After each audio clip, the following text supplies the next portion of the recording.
మంచులా కరిగిపోయే ఐశ్వర్యం కంటే కలకాలము నిలిచిపోయే మంచితనం స్నేహమే గొప్పది.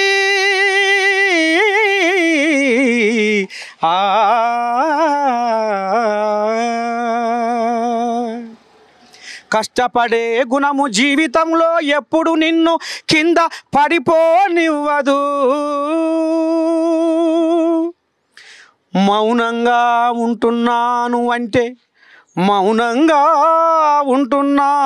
అంటే మాట్లాడే ధైర్యం లేక కాదు, వాదించడం ఇష్టం లేక.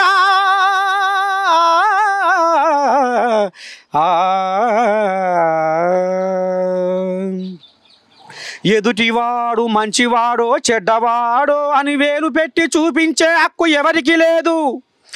ఎవరి జీవితం వారిది. నీకు నచ్చితే మాట్లాడు, లేకపోతే వదిలేయి.